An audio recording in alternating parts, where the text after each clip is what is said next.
venture into quality assurance. So I had the opportunity to be a QA for a reputable bank in Ghana. With my previous experience of cloud computing, networking, systems engineering, software development, I just crammed all of that up and decided to go into quality assurance. My first project was a mobile app, which was really cool. And then from there, I decided to venture into information security because I just wanted to add more value to my quality assurance experience. So I moved on to be an application security engineer. And then I was poached to be a technical test analyst. So it's like a back and forth, but then experience as bits and pieces of each point. So I was a technical test analyst for about 2 years and then moved on to be test and release manager, which is my current role. So that's a little experience. Actually, that's a lot of experience. But yeah, that's my story. That's a lot of experience. Okay. Yes. Oh, I can imagine like you moving from one space I to was the just other. curious. Yeah, I was very curious. So I kept on moving one point to another. Yeah. And I think in this point, we don't say curiosity killed the cat. I think curiosity elevated the cat. Yes, it did. It really did. Yeah, great. Um, so, Emmanuella, it's your turn. Tell us about you, your journey, and then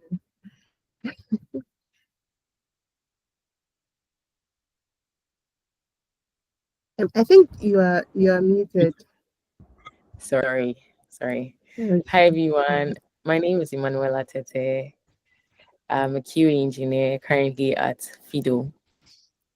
My journey is not really a very long one, but then what I can share is that I also have a background. I did computer engineering in school, and I after school I think I got into projects. Okay, that had to do with I worked with a team of developers and then a product manager. So I got to understand the product that they were building. And then from there, it didn't end there.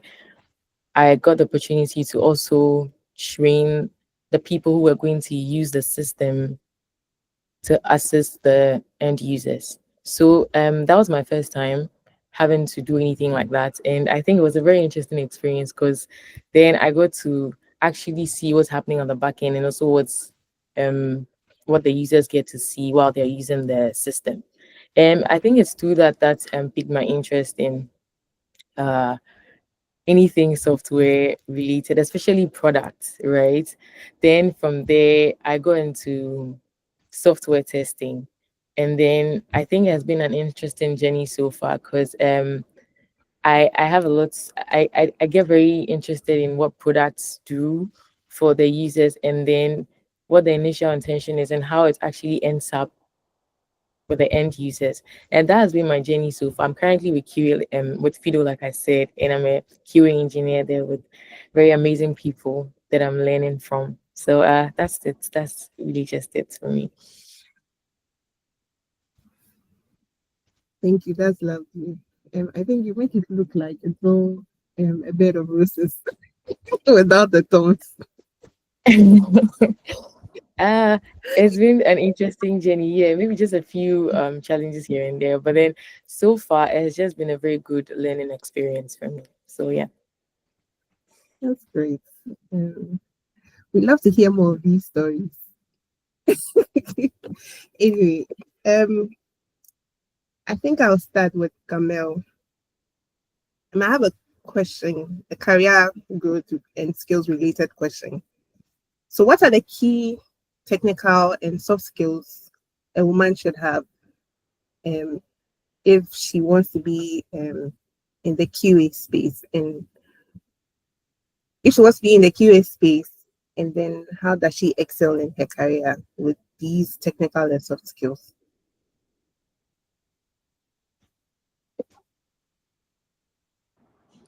You're muted. I think you're muted. Yeah. Oh, thanks. I'll start with the technical skills. So I always say that your technical skills will get you the job, but your soft skills is going to keep the job for you. So the technical skills, I would say your automation testing part, you should be good with Selenium, Appium. Before you're even venturing into automation skills, let me just break it down. So from a test analyst point of view, your technical skills, you should actually understand systems. You should understand computing. So due to my journey, I always say that one thing that should be your guide is your ISO levels. Yeah, you should understand each layer, which devices that go in there, how they interact with each other, right? Now, that's just the basics. When you get your basics right, you understand how hardware speaks to software, and then how software speaks to each layer and all of that, all the way to the end user. So you should understand your systems. And then from there, you should have a skill in test script writing. You should know how to read documents and translate them into test scripts. Because I always say that as a test analyst, your Bible is your FSD. You don't just give me a solution and without an FSD, I should go test, right? I need to know how the developer interpreted the business requirement into his functional specification documentation and how he intends to develop it. And that is going to show me how to test my solution, right? So test script writing, and then your automation. You move on to automation. Once you're able to capture the manual parts, you're able to write scripts, automate your basic mundane scripts. And then from there, you should understand your CI/CD tools. And you should be very big on API testing. You should know how to test your APIs. You should know how to read logs, how to check your payloads and all of that. So those are the technical items. Databases, your SQL, and your first of all, you should actually have very good programming language skills. Python, Java. I write my code in Java, so that's my domain. So that's your technical skills, right? So your soft skills, smile a lot because it's going to take you very far. And secondly, communication. You should be very confident in your communication. I always say that before you talk, have your facts and figures right. So with your facts and figures, you can communicate. You have to understand that you are the sandwich between the developer and the users, right? So you're like that ham in the burger. You should be able to talk to the top and talk to the down and satisfy both ends. So your communication skills should be up to par. And then the next one should be your analytical skills. Don't be afraid to break things down in the most minute way. Like sometimes we enter calls and we are having issues and it's like we are digging a rabbit hole for ourselves because computing, before you realize you have found yourself somewhere else and then you forget what your problem was, right? So don't be afraid to ask questions and break things down in the most minute form, because quality assurance has processes and you need to ensure that each process is taken care of. So the moment you break your problems down into minute forms, you're able to answer each question and you realize that, okay, this is where the problem is, this is where to go, and this is how to go about it. And that's very important. The last one I would say is reporting. You should know how to report your findings. It's very, very important, because what's the use of staying up, testing, communicating with your stakeholders, and you don't know how to report it? So you should know how to have crisp reporting. This is what I tested. This is the module I tested. These are the test cases that were tested. These test cases, this is what passed, this is what failed. The criticality, we call them severities, whether they're blockers, critical, or any of them. You should know how to give very crisp reporting, that when anybody from anywhere picks up your reports, they look at it and they said, okay, this is the state of the application and this is what we can do with it, right? So yeah, that's my 2 cents. Okay, thank you. I see Manuela smiling. Okay, you made it seem like your role is like like lie in a bed of roses without the thorns. So I just want to ask, I mean, how do you maintain a healthy work-life balance, especially you know how I mean QA can be exhausting. You're chasing developers, you're trying to get feedback from users and all that. It can get very stressful. How do you deal with your burnouts? How do you deal with your stress? How do you deal with a healthy work-life balance? Okay, so dealing with the stress and then creating a very healthy work-life balance is not cut in stone. Like it's not the same application for everybody, in my opinion. But then I think there are a few things that benefit everybody and that cuts across. So most of the time, if you're able to set your priorities right for the day or for the week of a particular sprint or month, I think you get to know what's ahead of you and then plan accordingly. So there are times where for a QA tester, you know that for this sprint is really not going to be like the previous ones because there are lots of features coming in all over the place, and then you're going to need extra time and all of that. I think that alone um sets your mind in that space to know that this week is not going to be like a very lazy one in quotes. That's one thing. Setting your priorities right. Even for the day, you're able to break all the things that you're supposed to do down and know what you have to do first and then the things that follow. When you do that, I think that what it helps you to do is that even if you're not able to finish certain things before the day ends or before you need to move to something else, you know that you've been able to tackle the ones that are more important than the ones that are less important. So then you're able to leave them and attend to like personal needs and other things. Also, I think that setting should I say setting boundaries in a certain way because there are times where you're going to you're going to have to work outside working hours, okay? And then there are other times where you cannot due to the other equally important things that you have to do outside work. But then when you're able to communicate your schedule well enough to your manager or your team members, I think it also helps them understand what they can give you at a certain point and then what they shouldn't assign to you at a certain point. Um, Aside that, when it comes to stress, I think we all have different ways of dealing with our stress.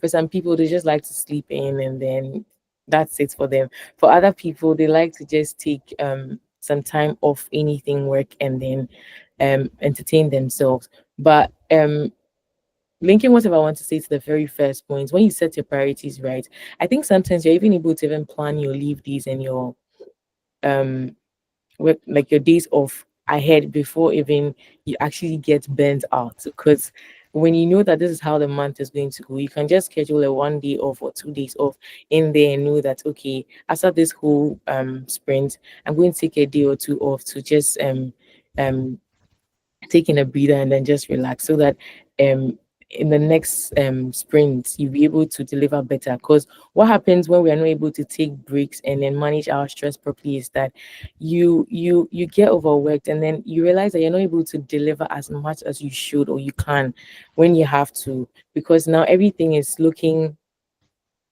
cumbersome in your face and then you're trying to get this to work, you're trying to meet this deadline, and then at the same time you're tired. If you're able to plan all your things right and set your priorities right, I think that it helps you know what to do at what time, and then you're able to like take in some rest and also deliver your best. Yeah, so that's all I have to say. Um, Point well taken. Okay. I have another question for you, Manuela. Um, how can one transition from a manual QA role to like automation or a leadership position?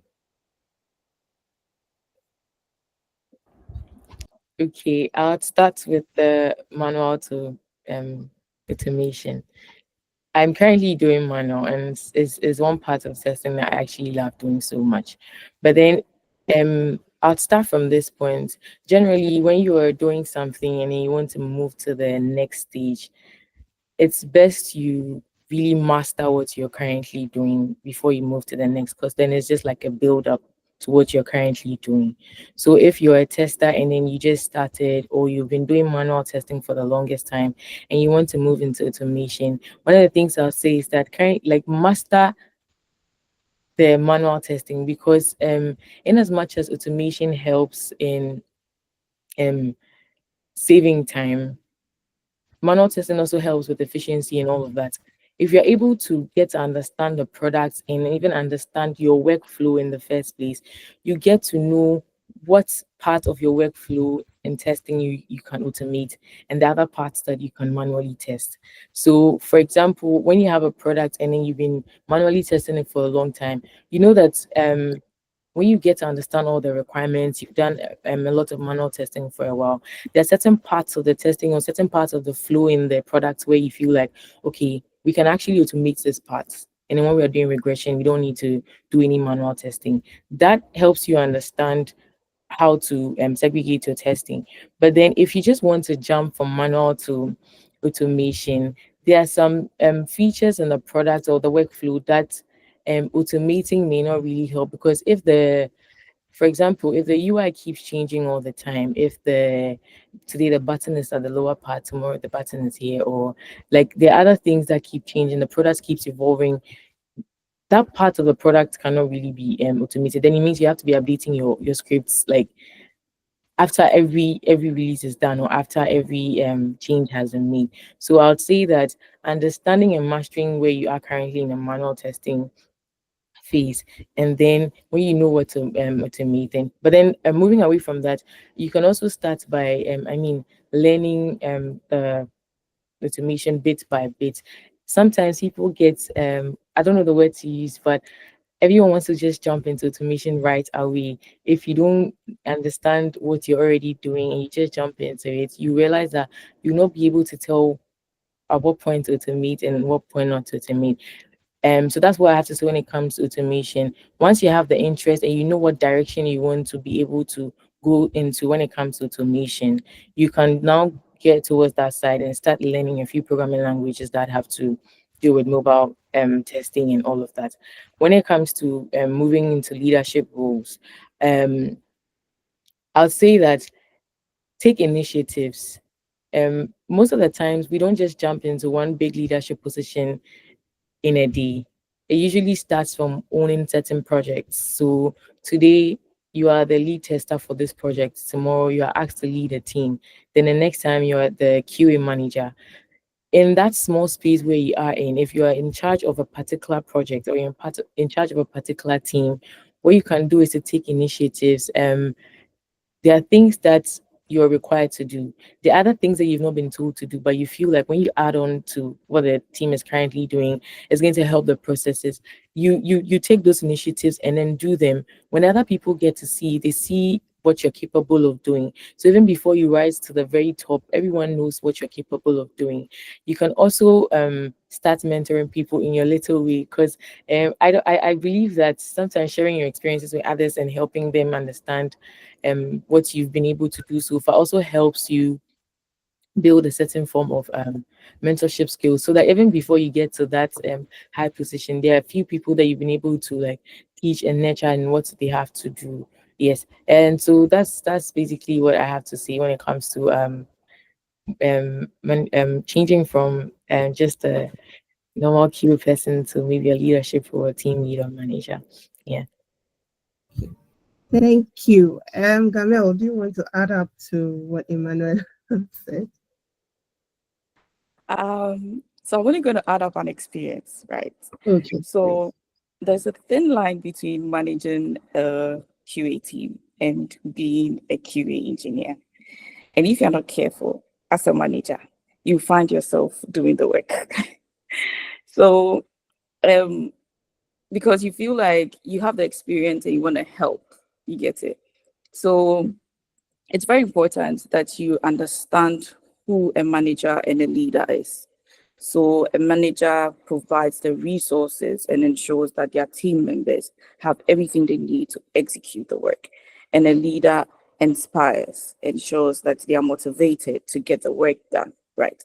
So we always have to ensure the moment you get that mindset, you move away from being a technical tests person in a managerial seat and realize that I need to ensure that everybody in my team has the right tools and resources to get the work done. And I just have to cover them and manage them along. So yeah, that's the only thing I'm gonna add. Thank you. Great. Thank you so much. I think this is where the men get angry, but it's our show. So we'll ask the questions we want to ask. So this question is gender specific. As women, we have some challenges in the QA or the tech space in general. What are some of the challenges that you have faced? And then what are some of the solutions you've come up to overcome them to be able to fit in the male-dominated space? I know you get angry with me, but it's our show, so we'll ask the questions we want to ask. So Garmel, you can go first.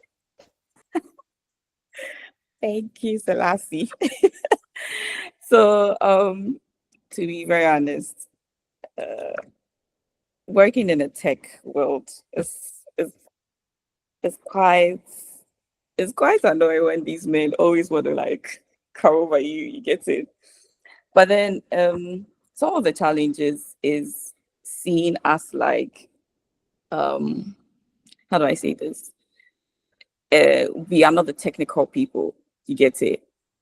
For example, I'm going to give you a very, very biased example here. So, for example, there is a test and then there's a defect, right? And the men go ahead and do the defect analysis, go in there. And I'm like, what's going on here? Like, and sometimes I'm wondering, the person who did the test is a woman, and you have decided to go over here and do defect management, which is really not fair, right? So a lot of times they leave the girls to do like, oh, you go log the issue. Like, we are just the front end people to log the issue. Yeah. It's not fair. I feel So you. it's I feel you. yeah. And honestly, I currently am the only woman in my department, you see. And a lot of time when these men come to me and they act like that, I'm like a shield. So sometimes you have to understand that as a woman, you have to embody some characters that the men have. Like be bold and speak up. See how the men speak with their chest. When they are saying no, it's no. Yes, as a woman, you should also be ready, bold, and say no when it's no. And own up to your space. This is my process. Leave me, let me do my thing. And when I'm done, I'm going to come back to you.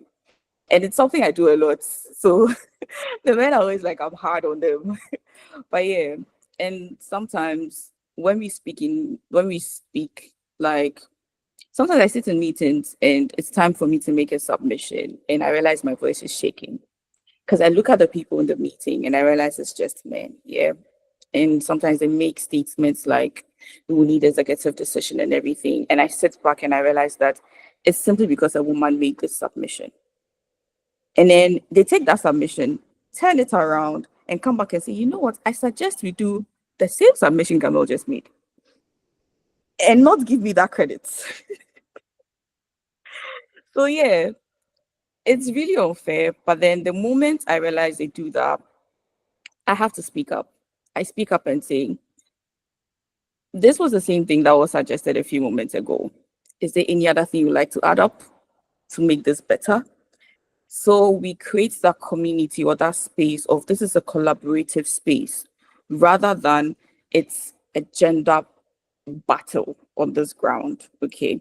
It's hard as a woman to lead a male dominated environment. That's naturally I've come to understand. But then I've taken it upon myself to bring up women who would also lead and also ensure that they are not bullied. So yeah. And don't ask me to make tea for you because I'm not a tea girl. It's only Thank nice. you. It's only nice that we sit in meetings and they go like, oh, you are the woman, so can you organize food and everything? So what Thank I'll you. do is write out the list and delegate it to the right person. I don't care whether you're a man or a woman. This is the list. This is what we need for everybody. Go get it done. And I leave it there. Thank you. Thank you so much. I think I Please love don't the hate team. me, man. Don't hate me, please. They can't hate us. They know we are telling the truth. They know we are telling the truth. They can't hate us. Emmanuella, do you have any experience you'd like to share? Or Uh, you're asking what courses I hate? You oh don't no, no, want no, to- no, no, no, not at all. I think I would add on to what Gamel said. So she mentioned something about how she gets into meetings and then there are times where her voice is shaky. I mean, yeah. One thing I'll say about that is most of the times, if you have to get prepared before you go into the meeting. So some of those meetings are not like impromptu. Like sometimes, like you already know that you're going to get into this meeting. There's a likelihood you're going to be asked a certain question to defend whatever you have reported. So you should just get your. Maybe I'm saying it's like it's very easy, but then it's not that easy sometimes. Just get your facts right. Like think about the possible questions that somebody could throw at you that would make you feel like you don't know what you're talking about. That way you're able to gather your data, able to gather the things you have to back whatever you're saying, so that when you're speaking, they know that you're speaking facts and you actually know what you're talking about. I think even generally for men and guys like if you're talking, if someone is talking and it sounds like you don't know what you're talking about, you generally lose interest in what you're saying. So just like transferring that same knowledge here, since you're a woman this time around, just own it. Like just make sure you're very well prepared and then like deliver like you ought to. Another thing I'll add is the fact that sometimes, okay, sometimes for some of us is maybe there's this little element of imposter syndrome somewhere that makes us feel like we do not deserve where we have to be, and because you're a woman, da da da. I believe that for most women, especially if it's in the tech space or even let's say software testing, it's not because you're looking nice, that's why they give it to you. Because if that's the case, then maybe there'll be a lot of bugs in the product when it gets to production, right? You actually learned, you actually probably got certifications, you actually did some internships and all of that to get there. So there are times where you need to um own it, like remind yourself that you earned it, and then you earned a seat at the table. So it wasn't per chance that you were there. So you should be able to remind yourself sometimes, and then I think that will let you understand that this is where I came from, this is where I am now.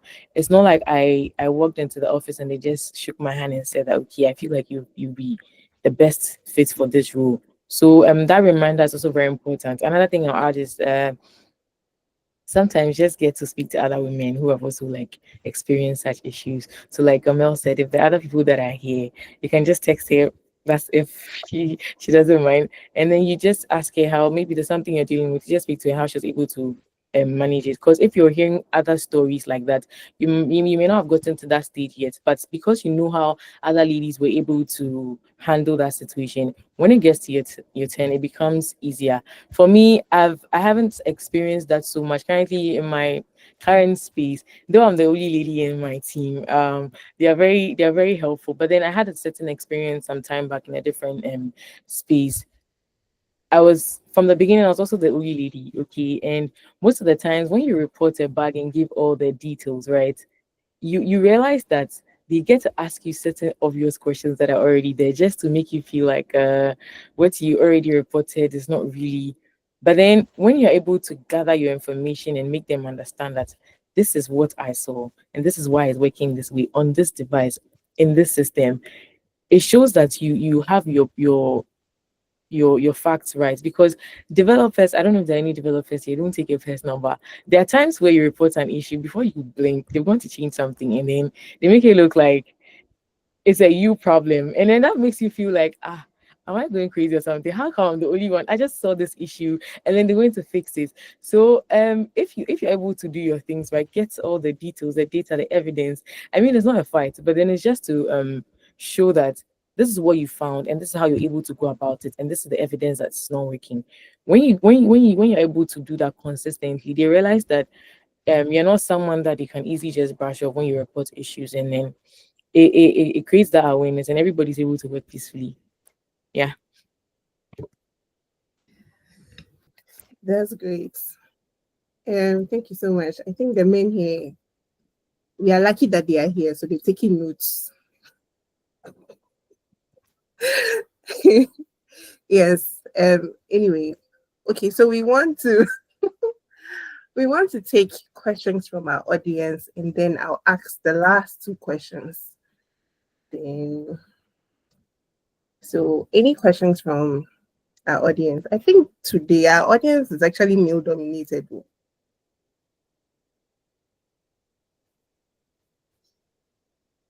Which is very scary. Our audience is really male dominated. And please feel free to raise up your hands. Great. Okay, so Philip has a question. Hi, good morning, everyone. My name is Philip.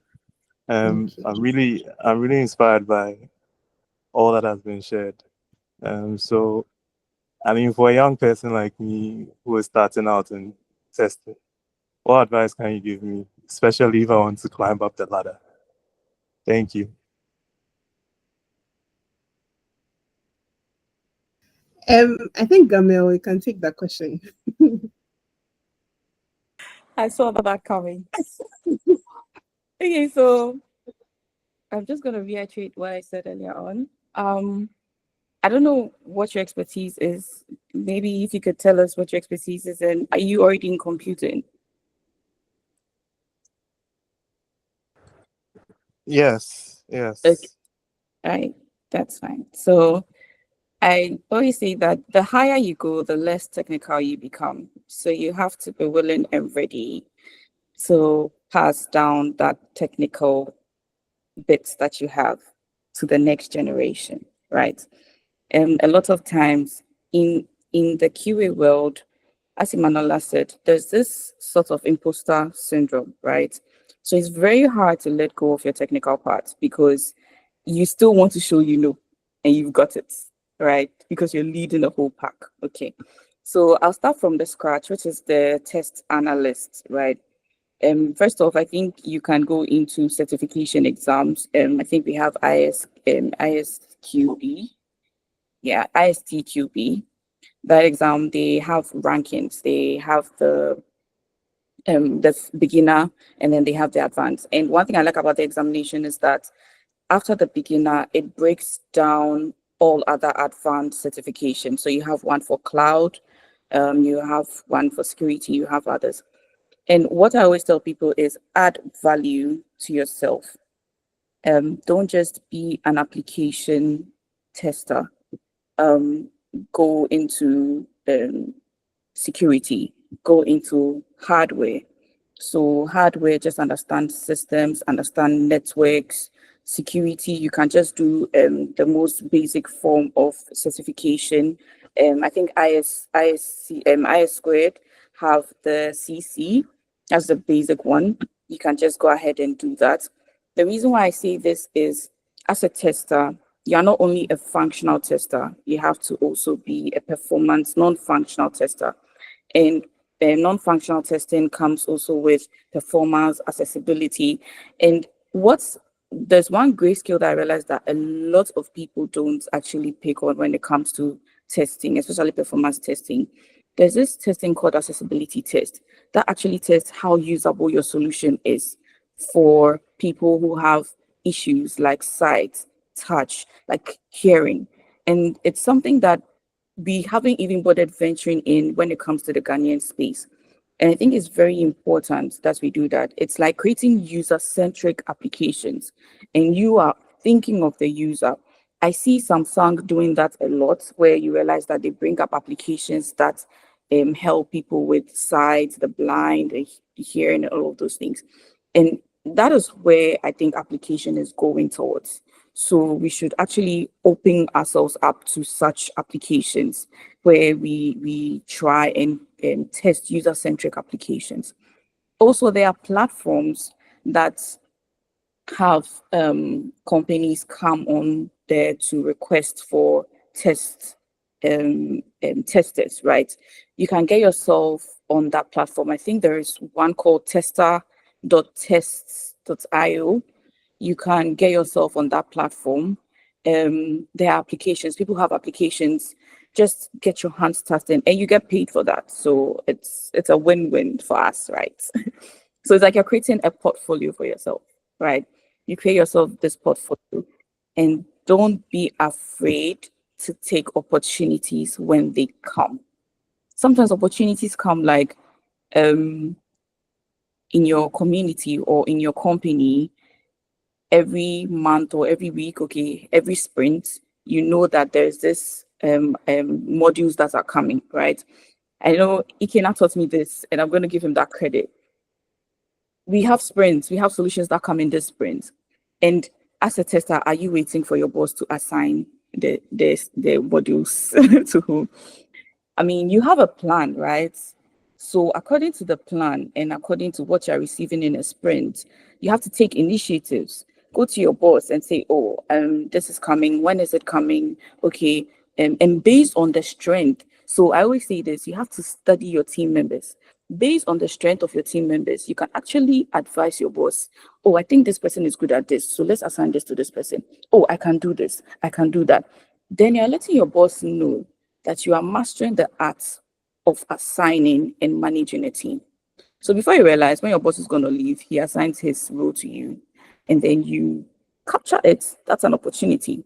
Do it very well so that he can sleep. So when he's leaving, people, your management have eyes on you that, okay, this person can get the work done. So grab opportunities. When opportunities come, even when they are not there, create it. They always say when you enter a room and there's no space, bring your own table and chair. There will be space. You will sit there. So grab those opportunities and don't forget to always ensure that you have good mentorship. There's something I do that every year I draw a plan for myself. And that plan, like in various areas of your life, spirituality, health, career. And in the career space, two things I'm very keen on is networking and mentorship. You will never know who you meet.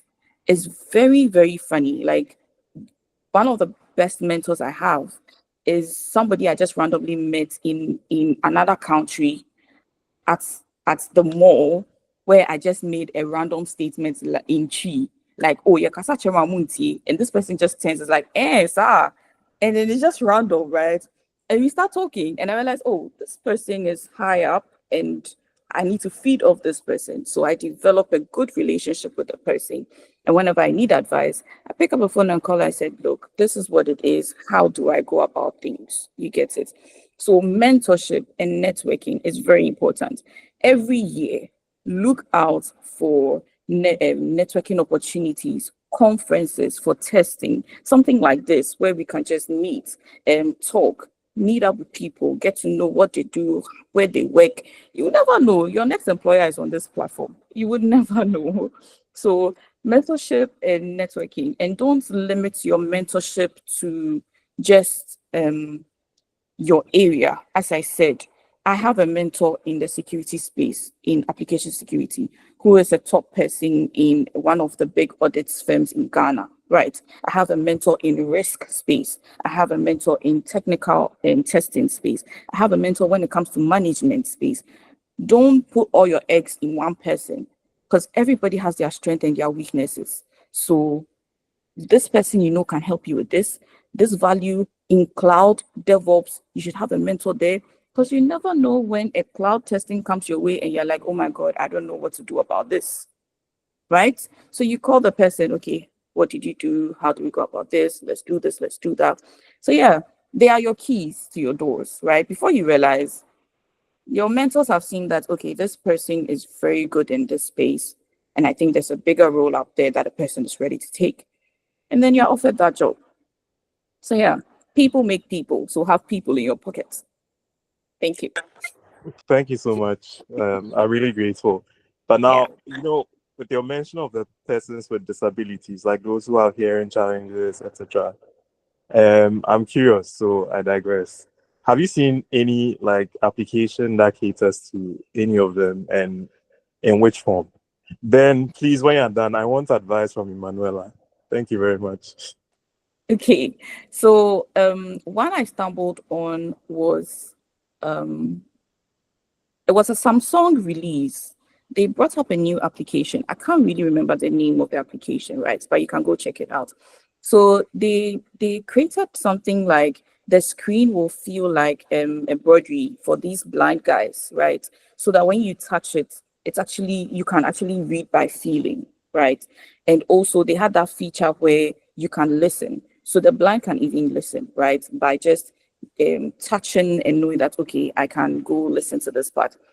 Aside that, there is also features like ensuring visibility, right? There are some websites, and when you log on it, you have to zoom. Like, you didn't make provision for me that I wear glasses. You get it? And it even goes to the T of the fonts that are being used.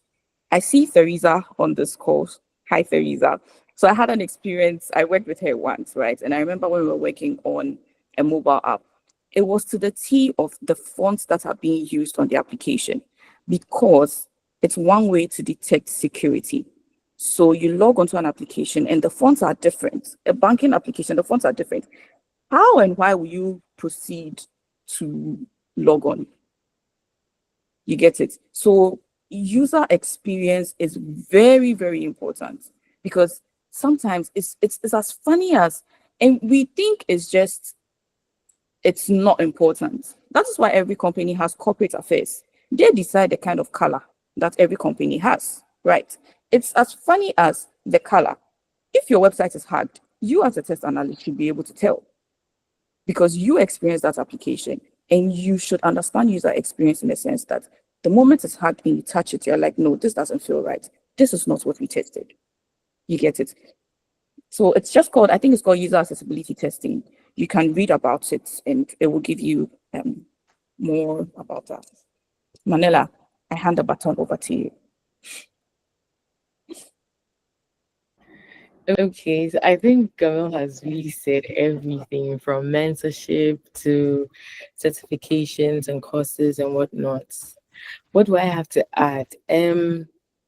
So you want to test, you want to like start software testing. Like she said, she's mentioned the various types of forms. So I think you should also get to know what exactly you're interested in. And I always say that before you actually jump onto testing, you also have to understand the products very well.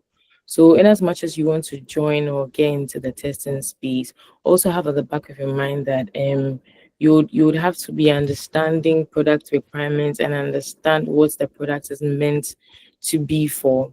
And in the line of mentorship, there are, there are people that are even like, sometimes we look at mentorship as like somebody who's like already like up there. And if you don't have access to such people, maybe there are people who are equally like junior testers, but then they've just started before you, and you are now getting, you can just also speak to them and let them talk you through their journey and what they did differently from what others did and how it worked for them.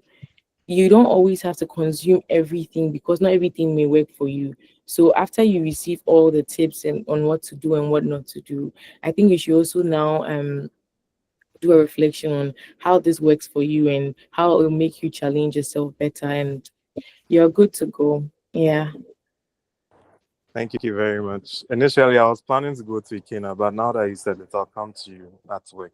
Thank you. Yes, please, you're most welcome. I knew that was a trap from the beginning.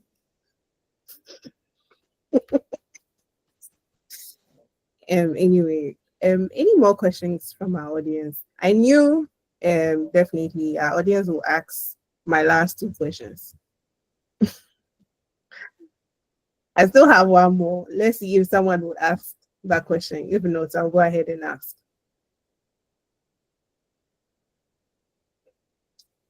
Any more questions? Ikena, do you have any question for Emmanuella? I don't have any questions. I just want to say this that I don't know. I feel so glad to watch Emmanuella and Gamel speak. I am so elated to see them because I've had the opportunity to work with both of them, and I can see how much what I am seeing that they are here speaking to us and talking about their experiences. I'm so grateful to have them here, and I don't think I have much questions for them because they're really killing it. So yeah, thank you for all you do. I appreciate that so much. You guys, we are not talking about how much Ikina is so much of a good mentor. Yes. Yes. Myself, I've been a product of his mentorship. I believe Gamel and Emmanuella too. Yeah. Ikina, thank you so much for always putting us on our toes and getting us. I think to some extent we owe our credits to you. So thank you. I don't want to, to cry. I don't want to cry, but thank you guys, and I appreciate that. No, I meant don't cry. Don't cry. Anyway, so I'm going to ask my last question. You spoke about networking opportunities. You spoke about conferences. So 2 questions in one. Where do we find these opportunities and where do we find these conferences? And then secondly, how do we increase our visibility to impact the QA space? Oh, So I think almost asked that question. I'll be very frank. I almost asked that question. I'm very fast. No. I'm a faster. So let me pose the question well. So Emmanuella and Madam Gamel, right? Sorry for interrupting here. So in the local space and in the international space, as in outside Ghana, want to ask from you guys, how do we connect with these opportunities? Because it's looking all staggering and all nice speeches all there and there. But the point is the young ones and the one that are interested in it, ideally that are interested in it, you don't have these opportunities. Some of them, as you are saying, mentorship, but their space and going to a LinkedIn and going to looking for a stranger to mentor you is really a problem. And so it's quite easier said than done, but the real challenge is I have a lot of people that come to my DM, how do we do this? But me myself, I don't even know how to do it. I don't even know how to really get these people out.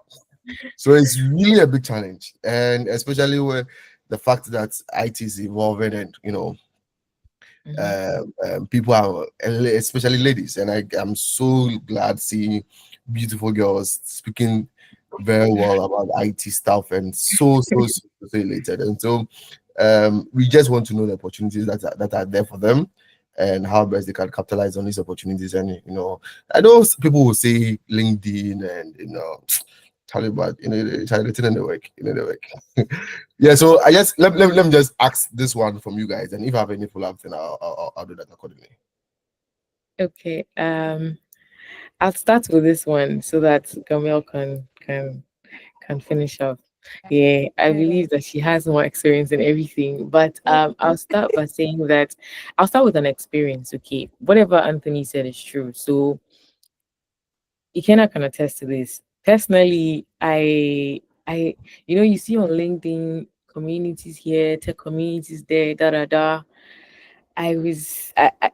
don't know if I should use the word was or because there's still like a little of it in there. You go for a program, you go for a conference, and then or even LinkedIn. Let me start from LinkedIn because the conferences are in person most of the time. LinkedIn, then you see all of these people, and then you feel like you'd like to reach out to them, but then you feel like it's some way you don't want to text somebody, they don't know you don't know how it's going to turn out, and then all of those things, right? It's very difficult, and I can relate to what he said about that.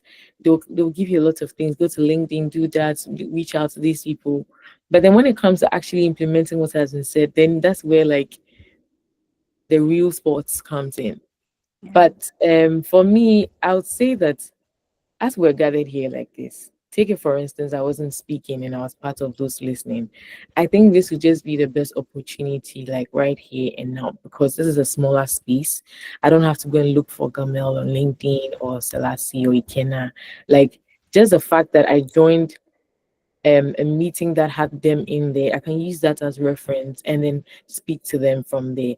Simply because this is an online gathering, so then I can just you can ask how we can reach out. I think they are sharing the links, and he said, "Okay, hi Gamel, I joined this." Da, da, da. It makes it easier for her to relate to you, and then I think it even breaks. It's more like it breaks the ice of the whole thing, and then allows you to be able to communicate with them better.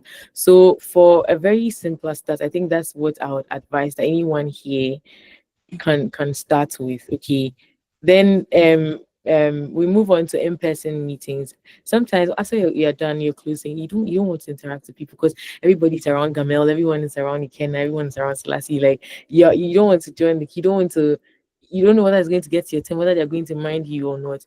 Sometimes you need to move out of your comfort zone, because you have to know what you want and where you want to see yourself in the next year or two. Because if you really want to be the next person speaking at a certain event or going for conferences with top tech companies, and that it can't always be you just sitting there attending programs, not asking questions, not commenting.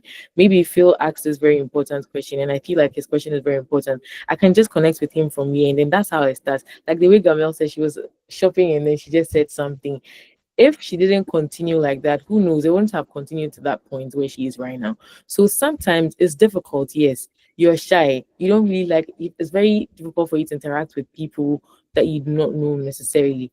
But just take that step for the sake of your future, for the sake of what you want to become. Just take that step and just go and speak to them. Sometimes some people are very good and they can tell that you're a shy person. So sometimes they even bring up the conversations and then start asking you all the things that you want them to ask you, and then that's how it starts. By the time you realize, one day you're also in a position to also mentor people. I think you said something else I wanted to speak on, but I think that's all. When I remember, I'll just raise up my hand and speak on it. But yes. I think he made mention of where do we find these opportunities, like for women who want to get into testing. You know, they're out there. They say, oh, there are Oh, jobs. not just women. Yeah, be fair to the lady, the guys in the. Yeah. Okay, I think it's equally the same thing as we're here. If you end up following the link and then you're able to follow what Ministry of Testing is doing, I think that some of these communities also share job opportunities and other events that will be beneficial to the members. Sometimes you don't have anything doing, and then just be curious, just join to see what's happening, who is speaking, and then like Gamel also said, there are times where you go for other gatherings that are not necessarily tech related. It's just about something else. But then it's through a conversation with someone that's you. So putting yourself out there. I think the question also spoke about visibility, right? A lot of people are of the view that if you keep posting, visibility is not the same as bragging, in my opinion. I mean, it depends on what extent, right? There are people who really put their work out there on LinkedIn. I have a friend who told me that he started voiceover acting, okay, and one time he just recorded himself a very good script and he put it out there on LinkedIn. Somebody will say, "Who asked you for it? Like, why are you bragging that you have a nice voice, whatnot?" And that's how somebody just reached out to him. He got on a certain project, and then now today he's at a certain place where, like, he can confidently say that he has good experience in like voiceover and can equally mentor people. So, LinkedIn is one of those spaces. Sometimes you're torn between, should I post it so that people will say I'm too I'm always posting this, or I think the motive is what's important. Are you doing it so that people will appreciate your work and then can put you on other projects so that you can grow, or you just also want to do it because everybody's doing it? Because if you're doing it because everybody's doing it, then it's like if you're lucky, fine, then it falls in for you. If not, but if you're doing it with a certain motive, I think that the way and manner in which you also post it also like shows your intent, and it also draws the right people to you. So if you've done something, maybe you went for a conference, MOT, you can just post it and say that, okay, I was here, this was an insightful, whatever. You worked on this small project. You can post about it, talk about it, and let people see that you also have experience in this. And sometimes it's not always about your field. You're able to do something that's outside software testing. You can also put that out there on LinkedIn or even WhatsApp, anything. It always doesn't have to be LinkedIn. Sometimes the people that are going to help you or connect with you are also on your WhatsApp status or any other platform. So yeah, that's all I have to share. I think I've said all I have. Thank you, Ella. So I was gonna say what Ikena just put in the chat. Honestly, I have been looking for a community like this. Yeah, I've always wondered, like, do we have quality assurance or testing community in Ghana? And then I met Ikena. So I think number one place to be is finding a community you can align with. To be very honest, I'm not a LinkedIn person. If you go and check my LinkedIn, my previous workplace is still there. Nobody even knows where I am now. I'm not a LinkedIn person because I feel like, as she said, it's not working. Like, a lot of people are going there to do a lot of things in the hope of it's going to work, right? But there's a niche and you've got to find your own niche. So when Ella was talking, I broke down Anthony's question in 3 parts, right? Then again, analytical thinking. So mentorship, right? Internationally and locally. Locally, we have Ministry of Testing here, where you can talk to Ikena, you can talk to me, you can talk to Ella, they'll link you with people and all of that, right? Internationally, personally, these are the platforms or these are the places I am registered to. There's a platform called ADP List. So ADP List helped me when I reached out to a lady, I don't know, Developers in Vogue. I don't know if you guys know Div. So I reached out to her to tell her, I don't know what I'm doing. I'm a software engineer and I'm so lost. I don't know what I'm doing. And she said, okay, go on to ADP List, register, look out for the people who would like to mentor. And I thought it was like LinkedIn, right? Until I got a notification that my mentor wants to speak to me. I was lucky to find somebody in Canada who actually did his master's in quality assurance. So he spoke to me, told me where to go, how to go about things and all of that. And it was very personal. Like, it was just like this Google Meet call. And we spoke. He had his own time. We spoke. He said, okay, when next do you want us to talk? We scheduled time to get it. So there are platforms that connect you to real people. LinkedIn will actually get you to see the people, right? But then I have experience on a personal level. ADP List has connected me to real people. So you can go on there, sign up, and then find a mentor there. Secondly, women in cybersecurity. So I love this platform because in as much as the fact that it is international, it comes down to each continent. So we have women in cybersecurity, Asia, Africa, Americas, and all of that, right? And every year we meet in a specific country. Most of the time it's in America. They meet there, so you meet different people. But even that, women in cybersecurity is 2 in 1. You have platform and also job opportunities. So if you're a woman here, you get mentorship, job opportunities. They have virtual job fairs, and they have capture the flag opportunities, like all of that. So this will actually give you a whole security testing mindset. And it comes down to Africa, West Africa, Ghana, Nigeria, all others. So there is the Ghana Women in Cybersecurity, which is led by one lady who is a top security person in EcoBank. So you have that networking. If you want to be a part, you can just let me know. I can just drop a link for you. You have that community, right? That is another part of security. That's another part of testing. That is satisfying another non-functional part of testing. Okay. And then we have conferences. I only know of one international conference, which is the National Software Testing, which happens in the UK. So if you have the funds, you can actually go there. They also do virtual fairs sometimes. But then there are platforms where there are virtual conferences that you can actually find. So Eventbrite is one. You can go there, search for conferences, quality assurance or software testing conferences. Some of them are virtual, so you don't need to pay, get tickets, get visa. Just sit in the comfort of your home, get to know people, network. And as Ella said, you've got to come out of your box, because especially for virtual fairs, you have to. So what I do on virtual fairs is, like, I go out searching for people's names. I get their name, go on Google. Like, it's a quick search because I've got to know who I need to hit. Like, I need to know who I have to target, right? So you have to, when you're on these virtual fairs, just have an open mind, get to know people and all of that. Now, visibility. When Ella was talking, I just realized that we are not making good use of our social media. I've only seen a few people in Ghana do this, where randomly I stumble on videos like, do you know how to use shortcuts on iOS? And that's literally our area.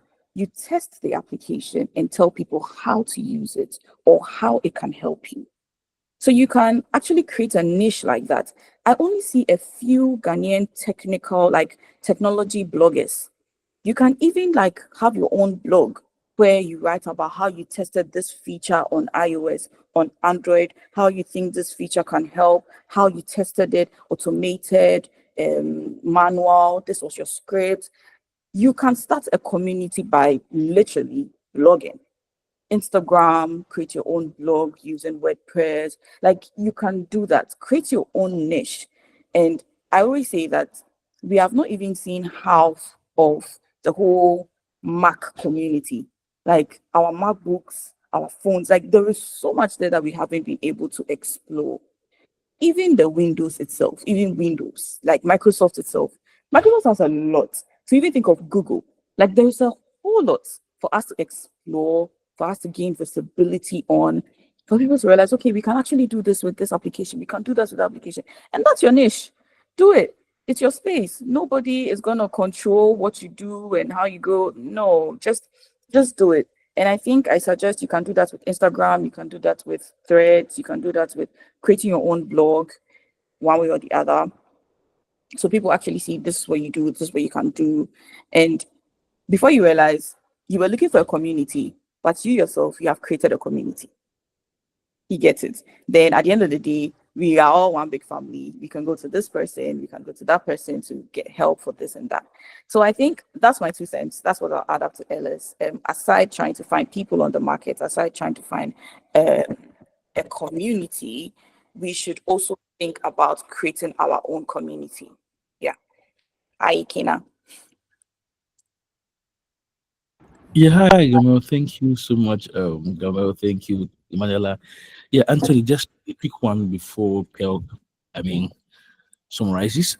So, Ministry of Testing, we are having an in-person town hall meeting on the 31st of May. The flyers are out. We'll start sharing them. We have an in-person meeting so you can meet these wonderful people and ask your questions and network and connect with them.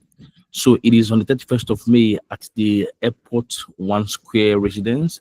The ALX, we are partnering with ALX. They gave us their office for the event. So we're expecting to see as much as we can to also be there and have that meeting together where you meet up all most of the testers in Ghana, have a moment with them, talk to them, network, and also find a way to join in.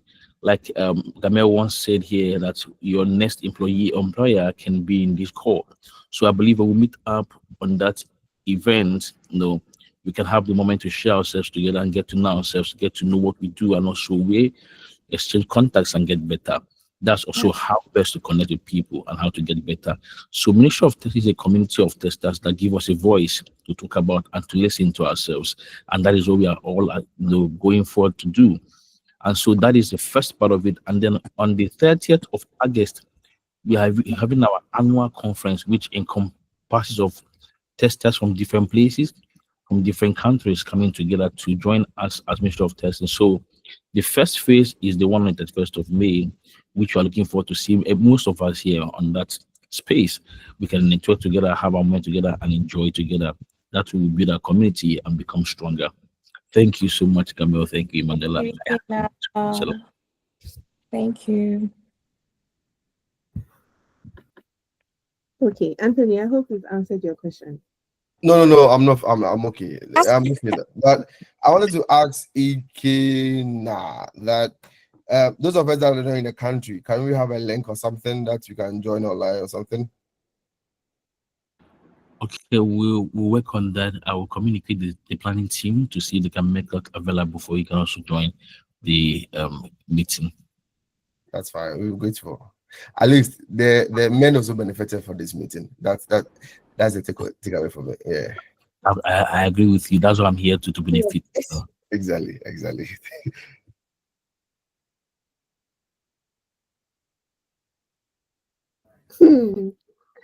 Okay, thank you so much, Emmanuella. Thank you so much, Garmel. Where can we find you? If we want to reach out to you, how can we find you? How can we reach out to you? Garmel said her LinkedIn is not active, if I heard right. So yes, you heard very right. I'm going to drop my email in the chat and probably my WhatsApp number, so anybody can reach me from there. Yeah, that's great. Please, so we want to sound a caution. We want only appropriate emails and messages. We don't want to get speakers. On behalf of the guys are so appropriate in their actions. Don't worry. So don't worry. Take that. I'm not being biased. I'm being biased. So they're appropriate when it's a caution to the men there, because the lady who won't send inappropriate message to your lady. Anthony, in our society, you are the prey, you are the predator. There it goes. There it goes. So the word of caution is directly to the men. But I'm saying that we are doing the God's work. It's simply a formal relationship. Don't worry. But we'll get there.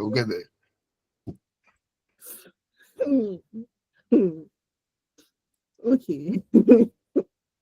Thank you. I just left my email. So when you link up with me, I'll just give my phone number. That's okay. Thank you. So you send an email before we get a phone number. That's so easy. It's called 2FA. It's called 2 Yeah, send an email before you get the phone number. 2-factor authentication. Thank you. Why won't you agree, Selassie? Madam Emmanuella, you two, over to you. How do we reach out to you guys? A message on LinkedIn is fine. Yeah. LinkedIn again. Another LinkedIn. I shared my email. That's fine. But anyways, you are really grateful for the opportunity. At least I was sleeping when Selassie called me that he had to link up and listen to fine brace talking, and it's been a blessing. I think I'm not really into the testing space, but data engineering aspect. So yeah, I think there's more to learn in these fields, and I think that especially ladies that are glowing and they are smiling like this. No, this morning I can't sleep well. It's very good. It's very good for you to see you guys in this space and thriving very well, because it's not easy, especially in our country, Ghana, where there are a lot of obstacles here and there. Especially there's no even proper structures to even work with. Don't even talk about ladies even coming up to this level. And so it's a plus for you guys, and you guys are doing a very good work. I'll try and link you up to a couple of communities here that also wants to hear you guys speak about issues like this. I think it's you guys are doing very well. Thank you very much. Thank you, Anthony. Thank you. Anthony, you should drop your email.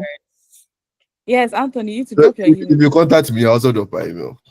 So drop your email.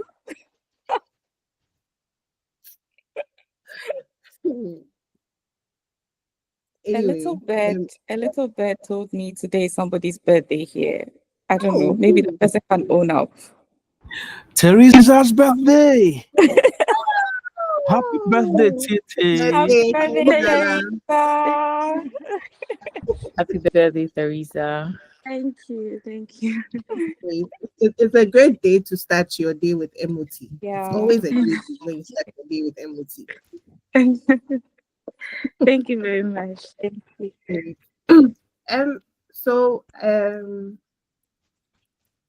we would like to wrap up the meeting. Thank you so much, Garmel. Thank you so much, Emmanuella. Thank you so much, Ikena. Thank you so much, Philip. Thank you so much, Anthony, for your inputs, your questions. I know some people have been silent. I've seen Benjamin put in some comments here and there. Thank you for making this very interactive, and we've been able to learn a lot from each other. We hope to do this again next month, and we look forward to seeing you at our in-person town hall meeting on the 31st of May. When you come and see me, come and see Garmel, come and see Ikena, come and see the whole team. Yes. And then we look forward to seeing you at the conference too as well. You're not being fair to your online people. If you're not seeing you in person, how do we see you guys? You're not being fair to the guys here. Anthony, you didn't drop your email. He has actually. This one I'll defend him. But Anthony, he's attacking me. Anthony, just Because do the what's he simple attacking thing. you? Just coming back to Ghana. Nobody has sent you. You are missing out on the good stuff. So just come back to Ghana. Thank you very much. Thank you so much for having me. I really appreciate this. I really appreciate it. Thank you, Ikena. Thank you, Selassie. Thank you. I really appreciate it. Okay. Thank you, everyone. I think we have Judith on the line, and then Emmanuel. They are top executives at MOT. I don't know if they have any closing words for us. If not, we'll end the session. Yeah. I want to thank you on behalf of Tester Squad. I want to say thank you for, on behalf of Minister of Test, I want to say thank you guys for all you've done and for being here. We have Ajia. Ajia is one of our top people. Ajia is our financial director, and she actually was the one who put me into Ministry of Testing. So we have Judith also here, a very great woman. She started the Women in Testing whole thing, so she's a pioneer of this whole thing. I'll be working with her. I'm also serving her, and also Emmanuel is our PM who helps to coordinate and ensure that we have our programs done well. And then Teresa is our membership coordinator, a very wonderful woman. She informs us about birthdays and keeps us in track to also celebrate the team. We also appreciate Pearl. Pearl is our event and strategic manager, but she's also doubling as more of a moderator when we have external events that has to do with coordinating and moderating the events. We thank you, and Perpetua, we see you, we appreciate you. Thank you all for coming, and we say have a good one. Anthony, thank you very much for all you've done, and thank you for your email. I believe the men can also contact you, not just the ladies. We are all in this together. Dr. Solomon, I appreciate you too. Thank you. Then to my senior man, Phil, thank you so much for being here. We appreciate your support. And to Ima, Mani, I'm so proud of you, man. I am so proud. I don't know, but I just told your brother, say, listen, your sister is doing very well here, with Ministry of Testing, Women in Test, and I'm so proud of what you do. I appreciate you for representing us. I am glad that I can see the virtues that have been poured into you being explained here. And to Garmel, it was a short time with you, and I really appreciate all you do. You're a great woman. Thank you for holding the fort. And of course, I know, like you said, I'll come and put you very soon. I'm coming for you fully. Hey, don't let my employers here, please. When I can pay, I'll come for you. Okay, guys. Thank you so much. Thank you. Yeah, a great one. I think that's all from my side. Pearl, you can now end the meeting. Thank you. Bye. Thank you, guys. Bye-bye. Great. Bye, Thank you, everyone. Have a lovely day. You too, Thanks, guys. Thank you, Selassie. You've been amazing. Yeah. Bye. Bye. Bye.